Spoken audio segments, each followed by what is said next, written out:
I occasionally think how quickly our differences worldwide would vanish if we were facing an alien threat from outside this world.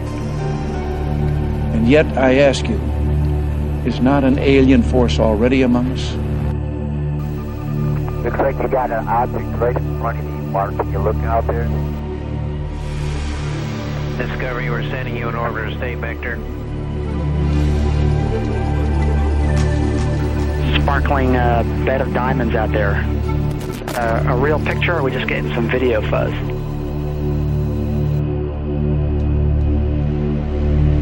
I don't know what it is. That one is really impressive. There are, on the other side of the coin, at least 5 proofs that the objects were not ice particles, therefore spacecraft, and they were either extraterrestrial or terrestrial, obviously.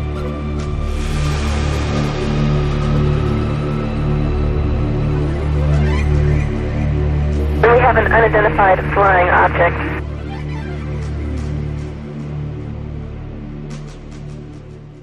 For over 2,000 years, humankind has speculated that it is not alone in the universe. But it wasn't until September 1959 that American astronomers first put forward a practical, technically feasible proposition to search the cosmos for life forms other than ourselves. Less than a year after that, the idea was translated into practice. Since then, SETI, the search for extraterrestrial intelligence, has fired the imagination of millions around the world. However, the practicalities of SETI make the proverbial search for the needle in the haystack pale into insignificance. In fact, it's been calculated the quest is more akin to delving for a 2-inch bodkin in a haystack 35 times the size of Earth.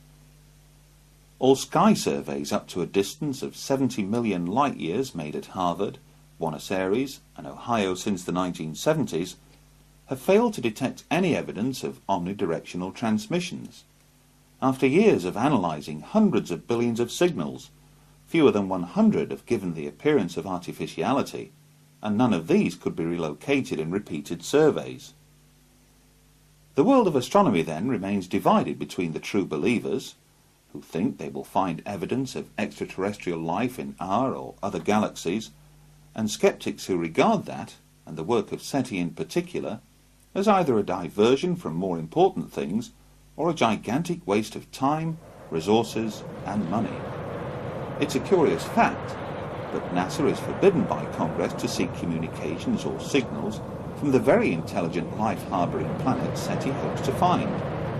NASA is forbidden, therefore, to spend its time, resources and money on seeking out contact with extraterrestrial intelligence. But what if that extraterrestrial intelligence were to establish contact with NASA, directly or indirectly? What then?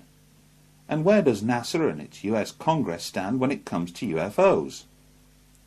Could a small proportion of the residual evidence, gleaned from millions of worldwide UFO observations and case histories, point to an extraterrestrial presence already in our midst? Should claims and statements made by credible professionals and observers be ignored? Should intensive and documented interest shown in the UFO phenomena by every strand of the military and intelligence community be simply tossed aside? Should countless photographs and film footage taken of the phenomenon over the years be looked upon as worthless? Should radar tapes, which have recorded the phenomenon on 400 occasions, be deemed as flawed? Should Congress, then, pay lip service to NASA, the scientific community at large, and its military and intelligence chiefs, or is it time that politicians began to address the most important issue of our time? Is man, as some would have us believe, a unique species to this universe? One that evolved over the eons to finally stand upright and walk this planet?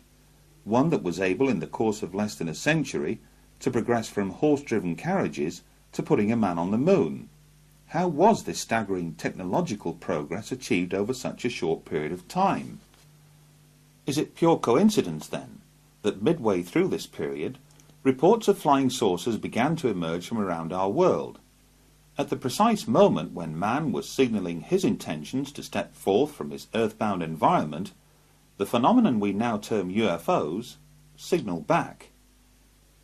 Throughout the documented history of those early pioneering manned missions into space, one can find numerous references, made by both astronauts and cosmonauts, to witnessing, and sometimes describing, curious anomalous objects seen while in orbit around the Earth.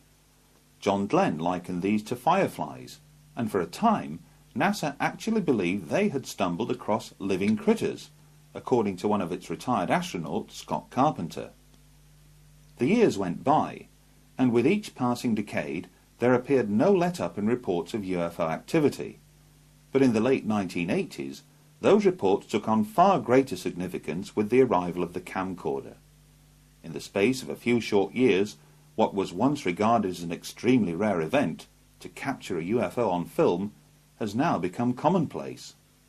And while a sizable proportion of that video footage leaves most unimpressed, like the phenomena itself, a small residue of what remains can be termed impressive. In July 1991, millions of people throughout Mexico stared skywards to observe a solar eclipse.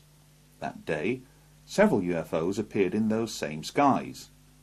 Skeptics would later conclude that these were nothing more than planets or stars, but the video evidence, recorded independently at several different locations, suggested otherwise.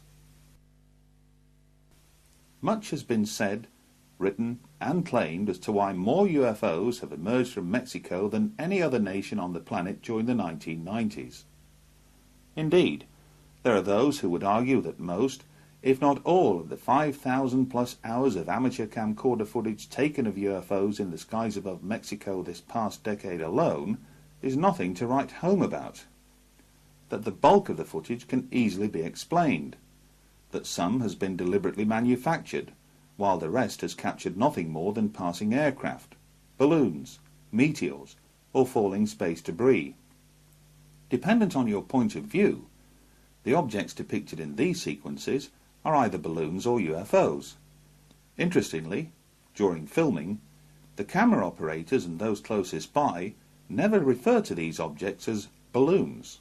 Others liken them to spheres, a term first used alongside Foo Fighters when describing anomalous objects seen by Allied pilots operating in the Pacific theatre of World War II. Outside of Mexico, there have been other recorded instances where spheres have been seen and captured on film. Here are two recent examples.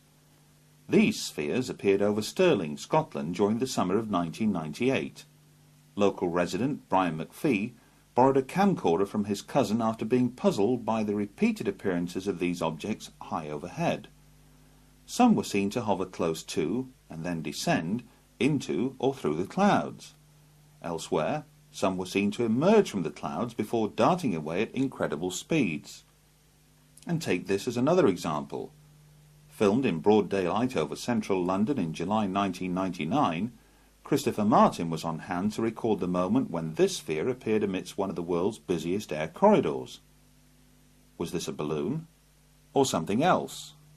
But the term sphere is not just used to describe anomalous objects seen from the ground.